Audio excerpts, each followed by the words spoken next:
من الشيطان الرجيم بسم الله الرحمن الرحيم يا أيها الذين آمنوا كتب عليكم القصاص في القتلى الحر بالحر والعبد بالعبد والأنثى بالأنثى فمن عفي له من أخيه شيء فاتباع بالمعروف وأداء إليه بإحسان ذلك تخفيف من ربكم ورحمة فمن اعتدى بعد ذلك فله عذاب أليم وَلَكُمْ فِي الْقِصَاصِ حَيَاةٌ يَا أُولِي الْأَلْبَابِ لَعَلَّكُمْ تَتَّقُونَ۔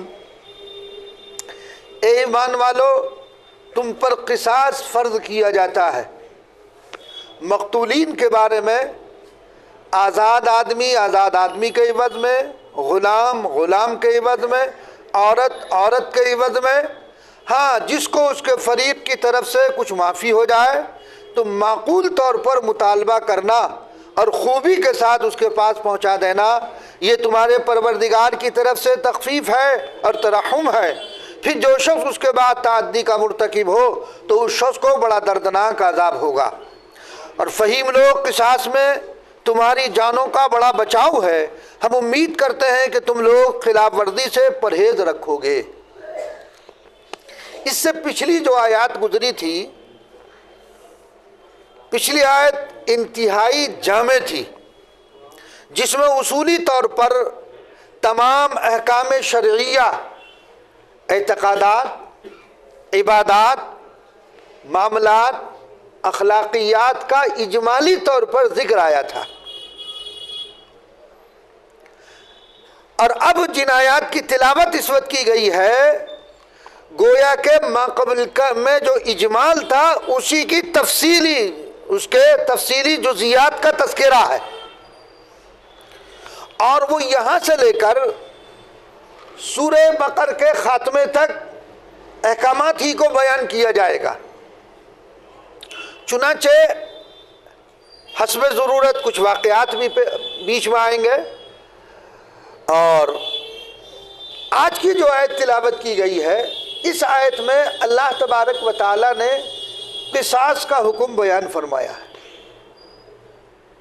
واقعہ یہ پیش آیا، ابن کثیر رحمۃ اللہ علیہ نے باسناد ابی حاتم نقل کیا ہے کہ عربوں کے دو قبیلوں میں لڑائی ہو گئی، جنگ ہو گئی۔ اس میں آزاد مرد، عورتیں، غلام یہ مارے گئے، قتل ہو گئے۔ پھر یہ دونوں قبیلے اسلام میں داخل ہو گئے۔ ابھی ان کا تصفیہ نہیں ہوا تھا، جنگ ہو گئی، یہ واقعہ اسلام سے پہلے کا ہے۔ ان کا تصفیہ ان کا نہیں ہوا تھا، یہ اسلام لے آئے۔ تو اسلام لانے کے بعد اب ان میں گفتگو ہوئی کہ قصاص لیا جائے، قتل کا بدلہ قتل لیا جائے۔ لیکن جو دوسرا قبیلہ جو ذرا طاقتور تھا، اس نے کہا ہم غلام کے بدلے میں آزاد کو قتل کریں گے، عورتوں کے بدلے میں مردوں کو قتل کریں گے۔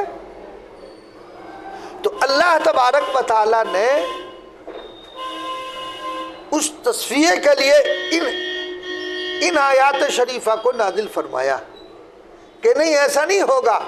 یعنی ان کی اس بات کی تردید کر دی گئی کہ قتل کوئی کرے اور پھر اس کے عوض میں کسی اور کو قتل کیا جائے، ایسا نہیں ہوگا۔ اگر قتل کرنے والا مرد ہے تو اسی مرد کو قتل کیا جائے گا، اس کے عوض میں کسی دوسرے کو قتل کر دیا جائے تو یہ تو ظلم ہوگا۔ بھئی سزا تو اس کو دی جائے گی جس نے جو ظلم کیا ہے، اور جس نے ظلم نہیں کیا اس کو سزا کیوں دی جائے گی؟ تو جس نے ظلم کیا ہے سزا کا مستحق بھی وہی ہے۔ ظلم کوئی کرے، سزا کسی اور کو دی جائے، ایسا نہیں ہوگا۔ تو فرمایا گیا یا ایھا الذین آمنوا کتب علیکم القصاص، اللہ تبارک و تعالی نے فرمایا اے ایمان والو، تم پر قصاص فرض کیا جاتا ہے۔ اب یہ جو لفظ قصاص ہے، اس کے معنی مماثلت، برابری، قصاص کے معنی مماثلت اور برابری ہے۔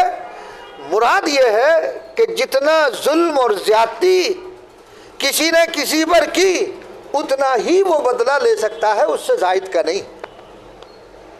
جتنا ظلم، قصاص کے معنی کیا بتا میں نے؟ برابری، مماثلت۔ تو جس نے جتنا ظلم کیا ہے اتنا ہی اس سے بدلہ لیا جائے گا، اس سے زیادہ نہیں، ورنہ پھر وہ جائز نہیں ہوگا زیادہ لینا۔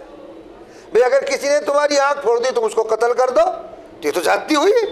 آنکھ پھوڑی تو آنکھ ہی اس کی بھی پھوڑ دی جائے گی، یہ نہیں کہ آنکھ پھوڑنے کی وجہ سے اس کو قتل کر دیا جائے، تو یہ جائز نہیں ہوگا۔ تو قصاص کے لغوی معنی آتے ہیں مماثلت کے، برابری کے، اور شرعی اصطلاح میں قصاص کہا جاتا ہے قتل کرنے، زخم لگانے کی اس سزا کو جس میں مماثلت، مساوات، برابری کی رعایت کی گئی ہو، جس میں مماثلت اور برابری کی رعایت کی گئی۔ زخم لگایا تو اب یہ نہیں کہ اگر آپ کا انگلی پر زخم لگ گیا تو اس کا پورا ہاتھ توڑ دو آپ، نہیں، اس کی اجازت نہیں ہوگی۔ تو مماثلت یہ ضروری ہے۔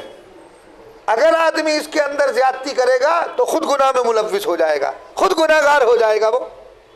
تو قصاص کا مطلب ہوا انسان کے ساتھ وہی کچھ کیا جائے جو اس نے دوسرے کے ساتھ کیا ہے۔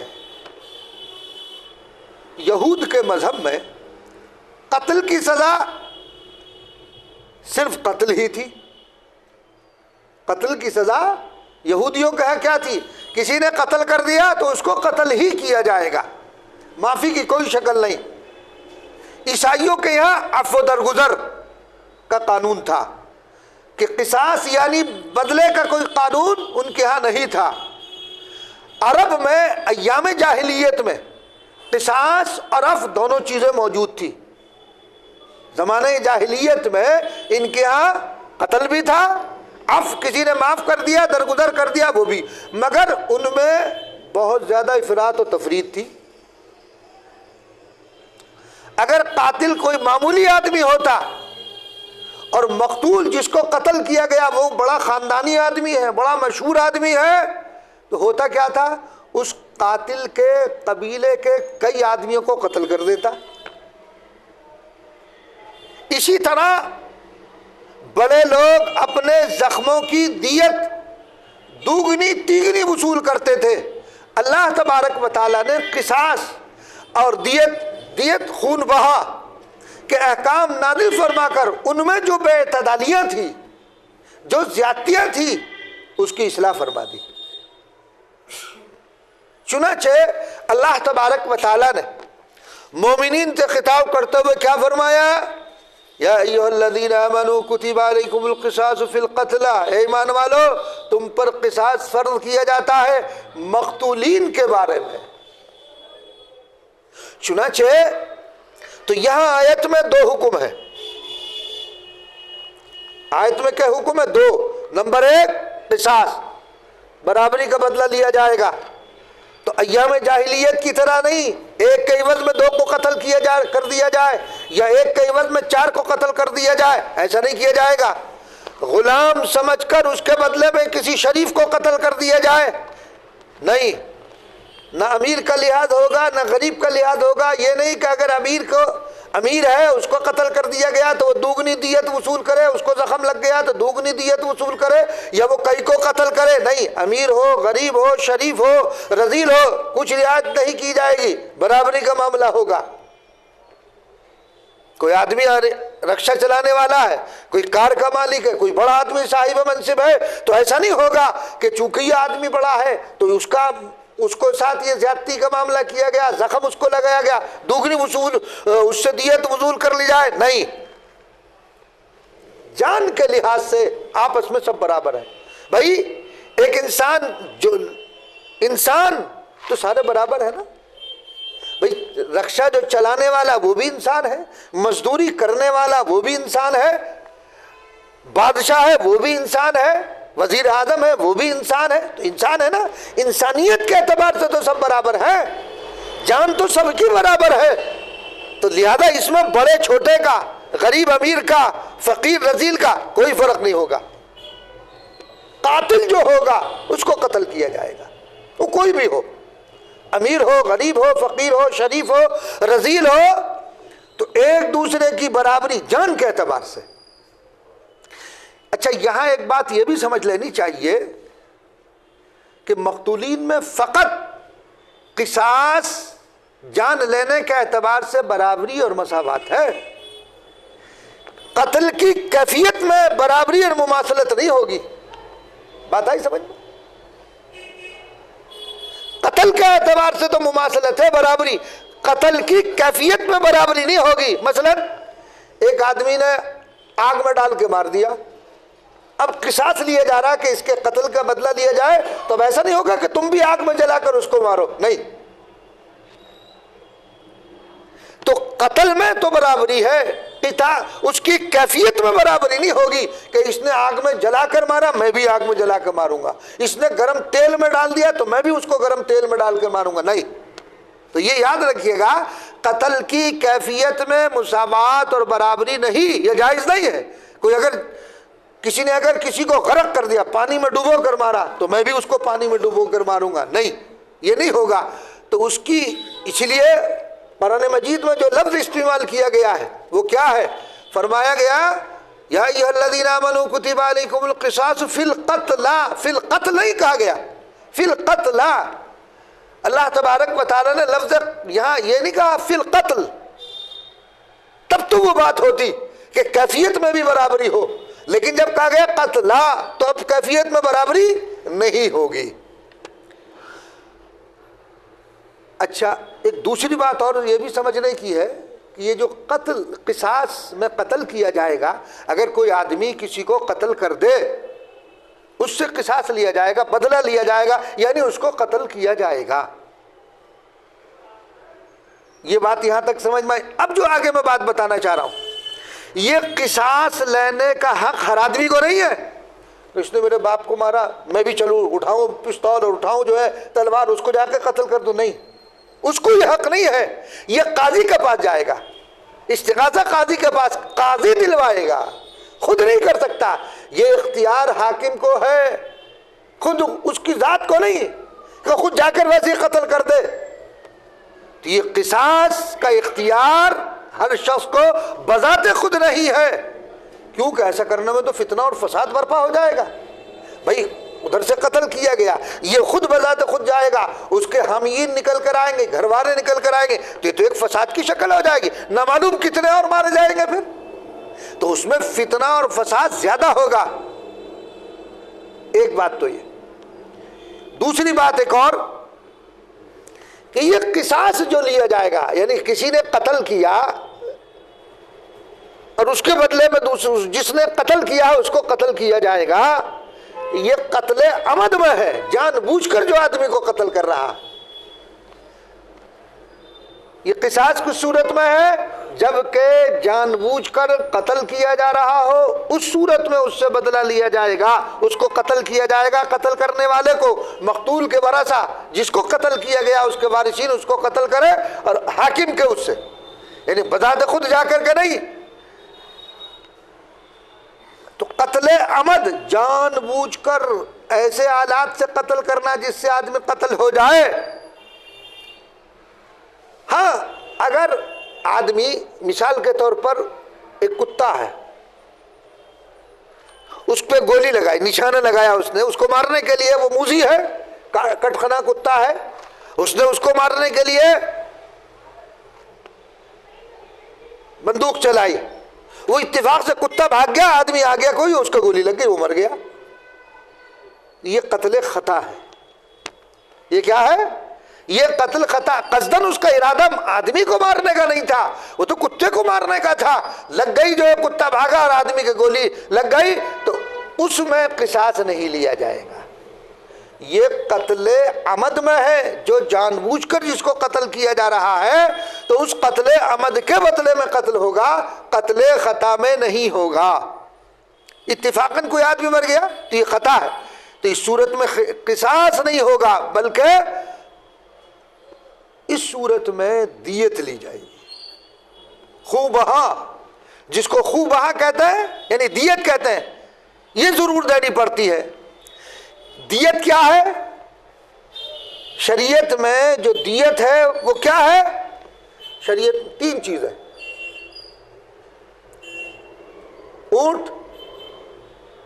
اونٹ سے دے رہا، اگر آدمی جانوروں میں سے دے رہا تو اونٹ سے. اونٹ کتنے؟ 100 اونٹ دیے جائیں گے دیت میں. کتنے اونٹ دیے جائیں گے؟ 100 اونٹ. اگر یہ تو قتل خطا کی شکل میں بھی ہے، اگر مقتول کے وارثین جس کو قتل کیا گیا اس کی ورثہ قصاص کو معاف کر دیں کہ چلو بھئی ہم قتل کا بدلہ قتل نہیں رہے، جان چلی گئی لیکن دیت لیں گے، خوب بہا لیں گے، تو ان کو بھی ان وارثین کو اختیار ہے. تو یا تو 100 اونٹ لیے جائیں گے. اب ان کی عمریں ہیں، وہ کس عمر کے ہونے چاہیے، کیا تفصیلات ہیں، اس میں جزیات ہیں بہت سارے، وہ فقہا نے ذکر کیے، میں اجمالی طور پر آپ کو بتلا رہا ہوں. تو 3 چیزوں سے، نمبر 1 100 اونٹ. اگر آپ سونے سے ادا کر رہے ہیں تو 1000 دینار، اور اگر آپ چاندی سے ادا کر رہے ہیں تو 10,000 درہم. کتنے؟ 100 اونٹ دیے جائیں.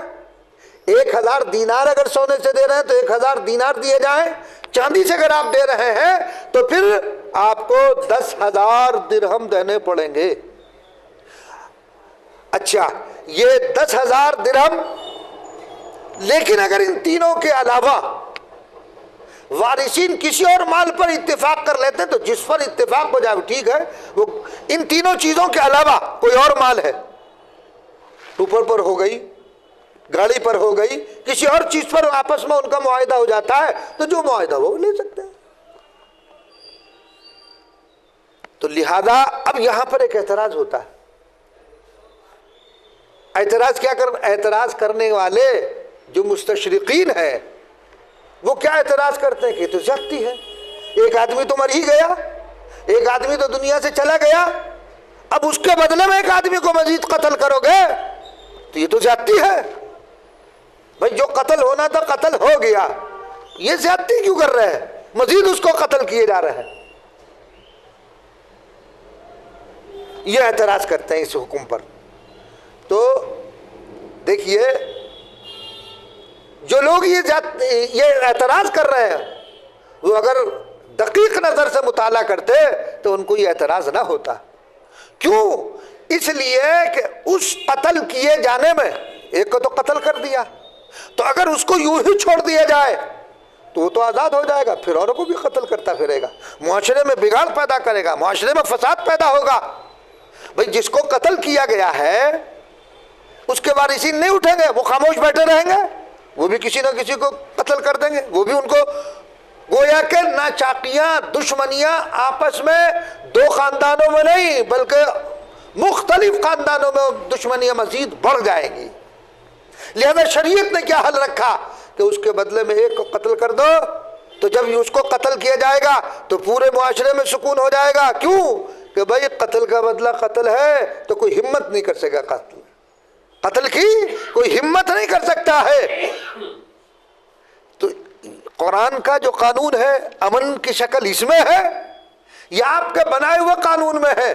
ظاہر بات ہے کہ جب ایک آدمی کو قتل کرنے کی وجہ سے اس کو جب سزا عام قتل کر دیا جائے گا تو لوگوں کے دلوں میں دہشت بیٹھ جائے گی. کوئی قتل کرنے کا خیال بھی دل میں نہیں لائے گا کہ اگر میں نے کسی کو قتل کر دیا تو مجھے اس کے بدلے میں قتل کر دیا جائے گا. تو معاشرے میں سکون ہو جائے گا، فساد جو برپا ہونے والا تھا وہ فساد ختم ہو جائے گا. بھئی یہ تو بھڑاس جس کو قتل کیا گیا ہے، کیا اس کے وارثین کے دلوں میں بدلے کی آگ نہیں بھڑکے گی؟ یقیناً بھڑکے گی.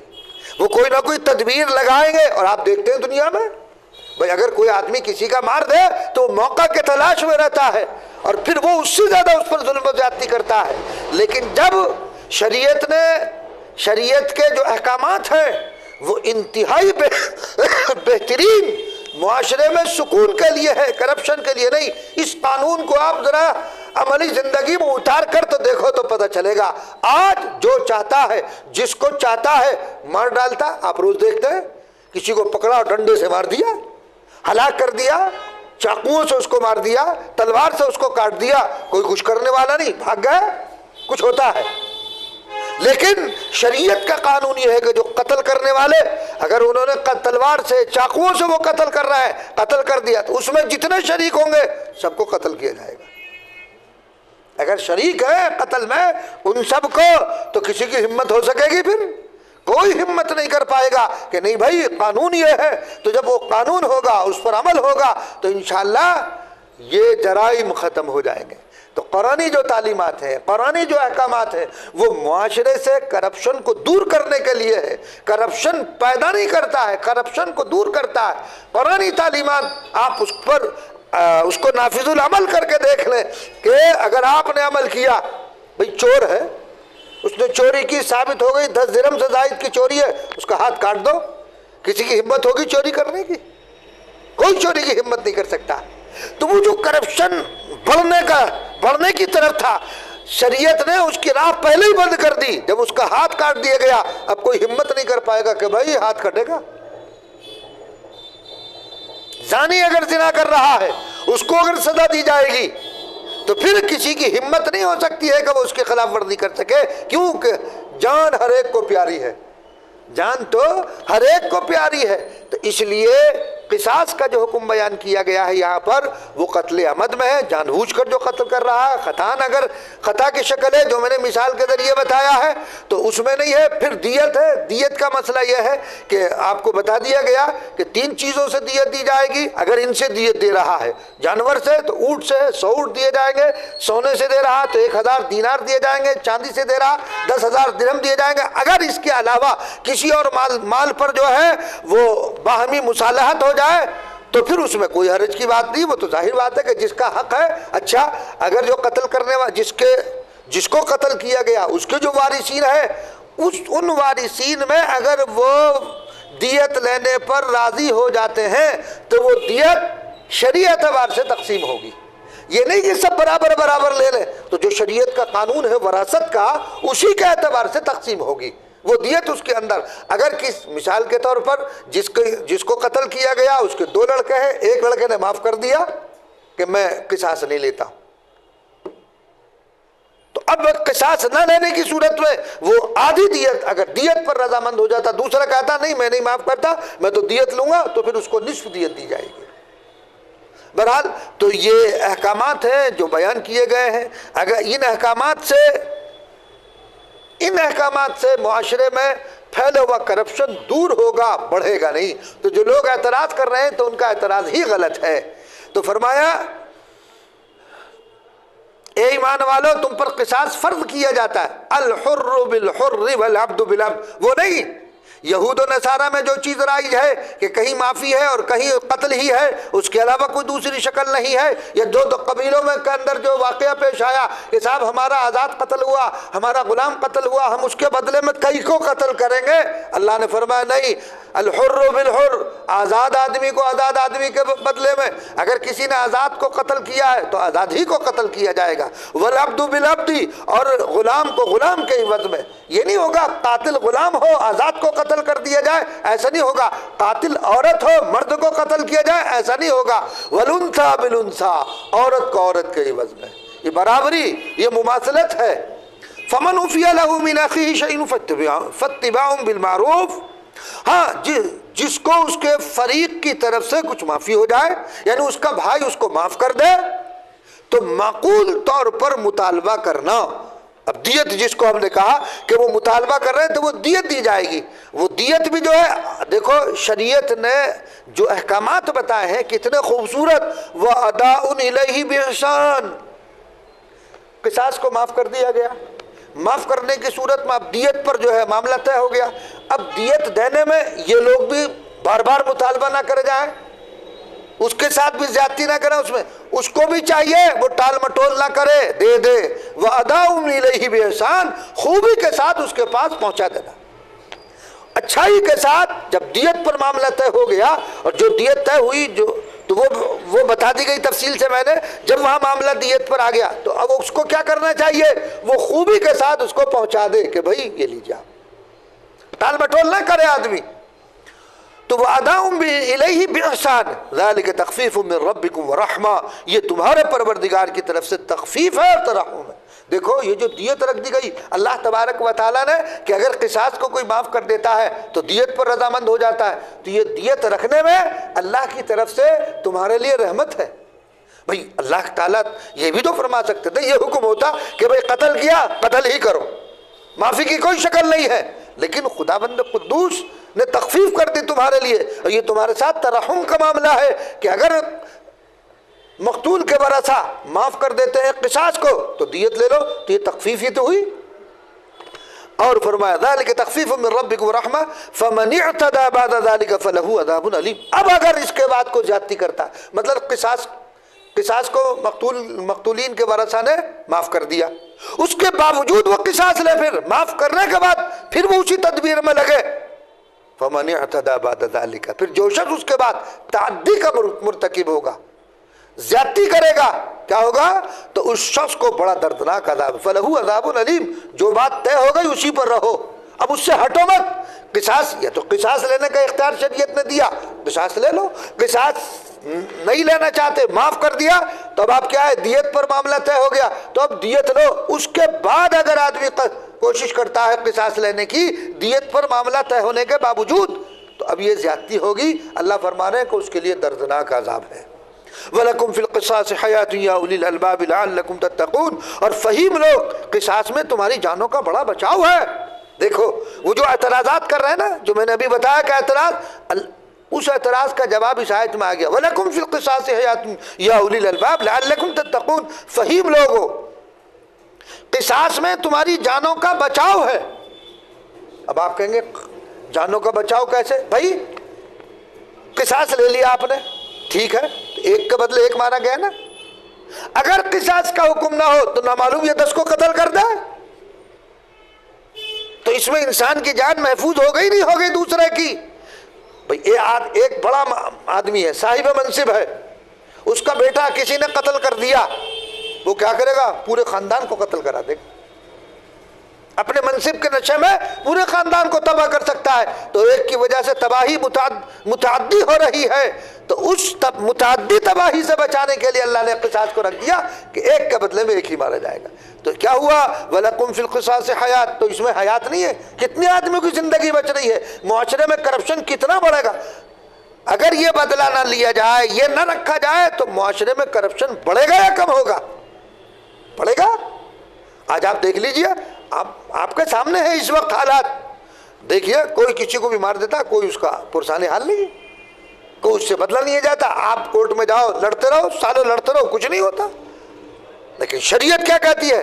اور پھر اس میں ناگہانی کتنے لوگ پھنستے ہیں، ناگہانی لوگ پھنسے جاتے ہیں، کسی پہ شبہ ہوتا نام لکھوا دیا وہ پھنس گیا۔ لیکن یہ شریعت کیا بتا رہی؟ بہت سی جانوں کا جو ہے کیا ہے؟